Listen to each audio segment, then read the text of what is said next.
Doctor Shyama Prasad Mukherjee के जन्म दिवस के अवसर पर यह कार्यक्रम आयोजित है। सामान्यतः इस प्रकार के कार्यक्रमों में भाषणों का महत्व होता है, लेकिन मुझे लगता है कि आज मंजू जी की उपस्थिति के कारण, विमान जी की उपस्थिति के कारण, उनकी पुत्रवधू की उपस्थिति के कारण और फिर जिस प्रकार का भाषण अभी अभी मंजू जी से हमने सुना, उसके कारण और भाषणों का महत्व नहीं ज्यादा। वो प्रमुख है, उनकी उपस्थिति और उनके व्यक्तिगत संस्मरण इस श्रेष्ठ पुरुष के बारे में उनको सुनकर के मन को तृप्ति होती है।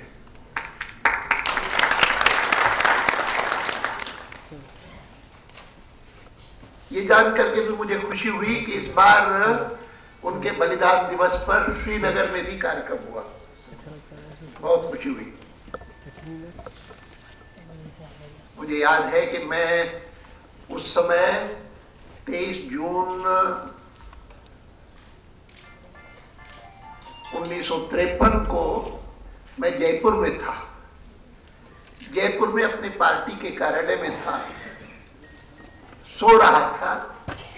शायद 4 साढ़े 4 सुबह के होंगे, 24 तारीख को सुबह, जबकि अचानक मैंने किसी के रोने की और चिल्लाने की आवाज सुनी और देखा तो पार्टी कार्यालय के बाहर, भारतीय जनसंघ का कार्यालय था, उसके बाहर एक पत्रकार खड़ा हुआ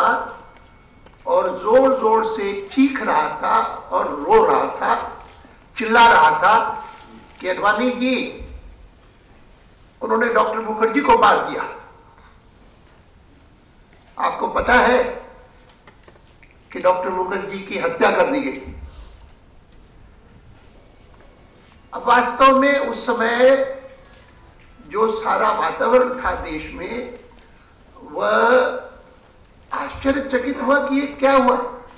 गए थे 1.5-2 महीने पहले, स्वस्थ गए थे, और मुझे याद है कि हम लोग तब आश्चर्यचकित हुए जब उन्होंने पहला भारतीय जनसंघ का अधिवेशन कानपुर में किया। कानपुर में आयोजित हुआ, मैं भी गया था राजस्थान से, शायद साहनी जी हो, मुझे याद नहीं, लेकिन जिन जिन को स्मरण है कानपुर के अधिवेशन का, पहला अधिवेशन जनसंघ का, उनको इस बात का भी स्मरण है कि कैसे सारे के सारे जितने लोग वहां पर कानपुर में एकत्र हुए थे, वे इन तथ्यों को सुनकर के कि भाई आज हिंदुस्तान भर के जितने 500 से अधिक रजवाड़े थे, वे सब भारत का हिस्सा हो गए, लेकिन अकेला जम्मू कश्मीर ऐसा बचा कि जहां पर जाने के लिए परमिट चाहिए वहां की सरकार का, वहां राज्य का परमिट लेकर के ही अंदर कोई प्रवेश कर सकता है। जैसे कोई विदेश में जाता है तो उसका आपको वीसा लगता है, पासपोर्ट लगता है। इतना ही नहीं, तो ये जानकर के आश्चर्य हुआ कि हिंदुस्तान के बाकी सारे पर राष्ट्रपति का अधिकार है, लेकिन राष्ट्रपति का अधिकार जम्मू कश्मीर पर नहीं है। जम्मू कश्मीर में राष्ट्रपति का जो इक्विवेलेंट है वो हमारे संविधान में लिखा हुआ है कि सदर रियासत होगा, उन्हीं का अधिकार होगा। इतना ही नहीं, तो जिस संविधान को बनाने के लिए संविधान सभा ने 1950 में स्वीकृति दी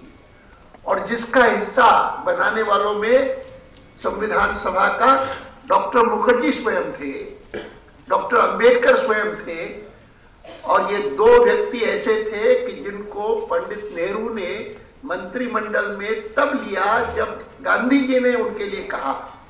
गांधी जी ने पंडित नेहरू को कहा कि आप सामान्यतः अपना मंत्रिमंडल बनाएंगे, देश आजाद हो गया है, आप प्रधानमंत्री घोषित हुए हैं, और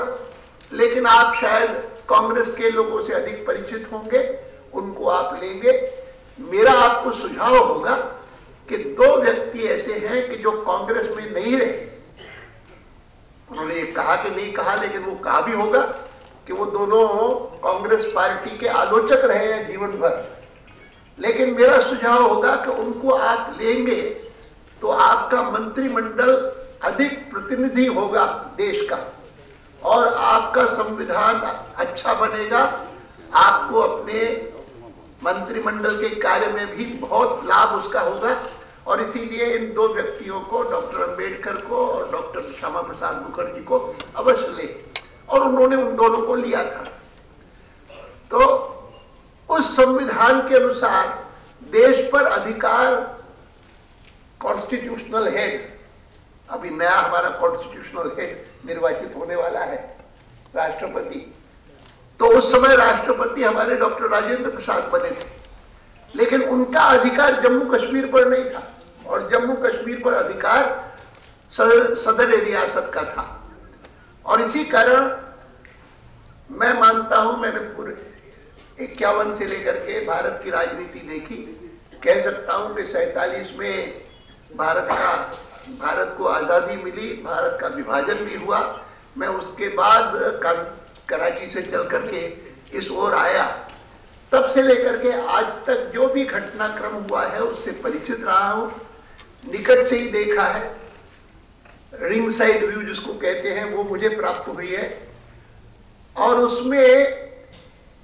बहुत सारे आंदोलन, बहुत सारे नारे उन आंदोलनों के सुने हैं। लेकिन डॉक्टर श्यामा प्रसाद मुखर्जी ने भारतीय जनसंघ के उस पहले आंदोलन के लिए जो घोष वाक्य बनाया, वैसा जबरदस्त घोष वाक्य और सार्थक घोष वाक्य और कोई मैंने सुना नहीं कभी कि एक देश में 2 विधान नहीं चलेंगे, नहीं चलेंगे, एक देश में 2 प्रधान नहीं चलेंगे, नहीं चलेंगे। और तीसरी बात जिसका बहुत सारे लोगों को पता नहीं होगा, जिक्र किया था, दो वहां पर झंडे हैं जम्मू कश्मीर में, लेकिन उस समय 2 झंडे नहीं थे। उस समय तिरंगा झंडा वहां पर कोई अगर लहराता था तो उसको, पुलिस को अधिकार था कि उसको गोली मार दो, और कई लोग गोलियों के शिकार हुए, उस आंदोलन में भी हुए, तिरंगा झंडा फहराते हुए। और इसीलिए 2 विधान, 2 प्रधान, 2 निशान, नहीं चलेंगे, नहीं चलेंगे, यह नारा देकर के, और देश भर के हजारों लोग वहां पर गए। मैं इस बात को स्मरण इसलिए कर रहा हूं क्योंकि इंटरलोक्यूटर्स की चर्चा थोड़ी बहुत की, और हम जहां तक है, हम तो समझते हैं कि इन 3 बातों में से जो डॉक्टर मुखर्जी ने उस समय 53 के कानपुर के अधिवेशन में और उसके बाद के अपने आंदोलन में उन्होंने उनका उल्लेख किया था, उनमें से 2 हो चुकी। अब तिरंगा झंडा वहां पर लहराता है, अब राष्ट्रपति का अधिकार है, लेकिन तीसरी बात अभी भी नहीं हुई, अर्थात कि आर्टिकल 370 जब तक है तब तक ये माना जाएगा कि भारत का एक संविधान नहीं है। वैसे संविधान एक है, 370 को भी उसमें स्थान दिया गया है और कहा गया है, लेकिन उसके कारण कभी कभी वहां के, जैसे मुख्यमंत्री ने स्वयं ने पिछले दिनों में कहा ना कि जो बीजेपी के लोग कहते हैं कि Jammu and Kashmir is an integral part of India, they must understand that Jammu Kashmir has acceded to India. It has not merged with India. मैंने कहा कि ये कहां की लाए हैं वो, मेरे समझ में नहीं आया, क्योंकि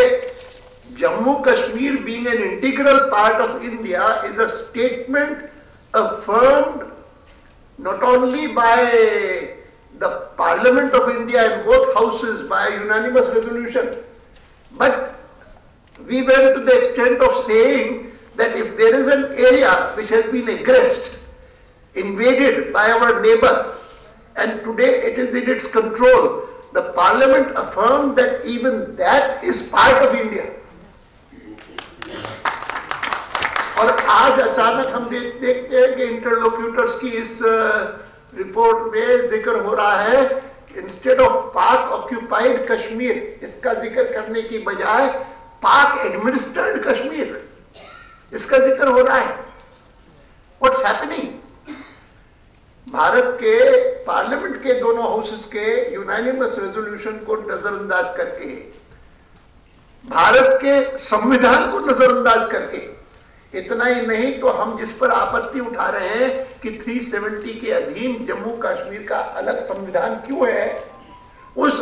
अलग संविधान में भी यह बात लिखी हुई है that Jammu and Kashmir is an integral part of India, उस अलग संविधान में. और उन सबको नजरअंदाज करके ये हमारे इंटरलोक्यूटर्स आकर के हमको बताते हैं कि इट इज पाक एडमिनिस्टर्ड कश्मीर. ये सारी चीजें ऐसी है कि जिसके कारण समझ में आता है कि हिंदुस्तान भर के इतने सारे नेताओं में से अगर किसी को यह दूरदृष्टि थी कि जो इस इशू को भारतीय जनसंघ उन्होंने बनाया, और हम लोग सब जितने हैं, आज वाजपेयी जी हैं, मैं हूँ यहाँ, और यहाँ पर जितने लोग बैठे हैं जो भारतीय जनता पार्टी में सक्रिय है, उनमें से कई सारे तो उसी समय से लेकर के, जब से डॉक्टर मुखर्जी ने भारतीय जनसंघ की स्थापना की, तब से लेकर के इस आंदोलन के साथ और इस कल्पना के साथ और इस विचार के साथ कि भारत का विभाजन हुआ, लेकिन इसके बाद हम और टूटने नहीं देंगे उसको. और उसके लिए आज मैं ये कहना चाहता हूं कि ये जो 3 बातों में से 2 बातें हुई वो भी नहीं होती, ये परमिट सिस्टम बना रहता, राष्ट्रपति का अधिकार नहीं मिलता. ये जो नए राष्ट्रपति बनने वाले हैं अभी, उनको जम्मू कश्मीर पर अधिकार नहीं होता, और तिरंगा झंडा भी आज तक भी नहीं लहराता अगर डॉक्टर श्यामा प्रसाद मुखर्जी का बलिदान नहीं होता. और इसीलिए मैं बार बार इस बात को बल देता हूं कि हम बलिदान के कारण जो इंटीग्रेशन हुआ, उस इंटीग्रेशन की प्रोसेस को हम आगे बढ़ाना चाहते हैं, 370 भी खत्म करना चाहते हैं. लेकिन अगर आज की सरकार, आज शासन में बैठे हुए लोग उसको रिवर्स करना चाहे और पीछे ले जाना चाहे, तो शायद जैसा आंदोलन तब हुआ था वैसा ही एक दूसरा जबरदस्त आंदोलन भारत को करना पड़ेगा.